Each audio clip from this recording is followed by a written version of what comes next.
এদিকে পরমাণু স্থাপনা লক্ষ্য করে যুক্তরাষ্ট্রে বোমা হামলার ক্রুদ্ধ প্রতিক্রিয়া জানিয়েছে ইরান। দেশটি বলছে ডোনাল্ড ট্রাম্প বিশ্বাসঘাতকতা করেছেন। এই হামলার পরিণতির জন্য দায়ী থাকবে মার্কিন প্রশাসন। তেহরান জোরদার করেছে পাল্টা হামলা।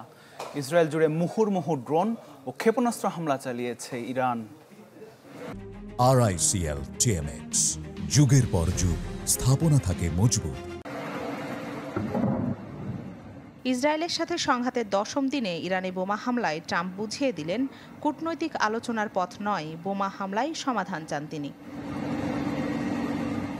সঙ্গত কারণেই ক্ষুব্ধ প্রতিক্রিয়া জানিয়েছে ইরান। প্রতিশোধ নেয়ার হুঁশিয়ারি দিয়ে ইরানের পররাষ্ট্রমন্ত্রী বলেছেন সংঘাতে জড়ানোর ফল ভোগ করতে হবে যুক্তরাষ্ট্রকে। অভিযোগ করেন ডোনাল্ড ট্রাম্প ইরানের সাথে বিশ্বাসঘাতকতা করেছে। The United States brutal military এই হামলা আন্তর্জাতিক আইন, জাতিসংঘ সনদ ও পরমাণু অস্ত্র বিস্তার রোধ চুক্তির গুরুতর লঙ্ঘন। ইরানে হামলার চিরস্থায়ী পরিণতি ভোগ করতে হবে যুক্তরাষ্ট্রকে। তেহরান তার সার্বভৌমত্ব, স্বার্থ ও জনগণকে রক্ষায় সব ধরনের পদক্ষেপ নেবে। এদিকে পরমাণু স্থাপনায় যুক্তরাষ্ট্রের হামলার তদন্ত দাবি করে আন্তর্জাতিক পরমাণু সংস্থা IAEA এর কাছে চিঠি দিয়েছে তেহরান। জাতিসংঘের নিরাপত্তা পরিষদকে আহ্বান জানিয়েছে যুক্তরাষ্ট্রকে জবাবদিহিতার আওতায় আনার। আন্তর্জাতিক বিশেষজ্ঞরা বলছেন মধ্যপ্রাচ্যে ইসরায়েলের এজেন্ডা বাস্তবায়নেই এই সংঘাতে জড়িয়েছে যুক্তরাষ্ট্র। শুধু ইরানের পারমাণবিক স্থাপনা ধ্বংস করাই নয়, ইসরায়েল পরিবর্তন করতে চায় ইরানের শাসন ব্যবস্থা।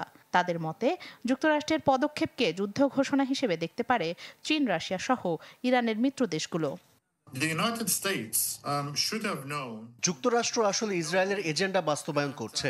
নেতানিয়াহু এবার চাচ্ছে ইরানের শাসন ব্যবস্থার পরিবর্তন হোক, আর এই মিশনে মিত্রদেশ যুক্তরাষ্ট্রকে সংঘাতে জড়িয়েছে ইসরায়েল। এর ফলে ইরানের সাথে চলমান উত্তেজনা বাড়বে, মধ্যপ্রাচ্যকে ঠেলে দিবে বিপদের দিকে।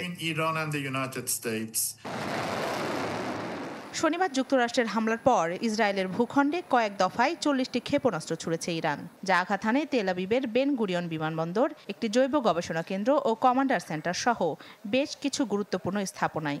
এসব হামলায় সবচেয়ে বেশি ক্ষতিগ্রস্ত হয়েছে রাজধানী তেল আবিব ও হাইফা শহর।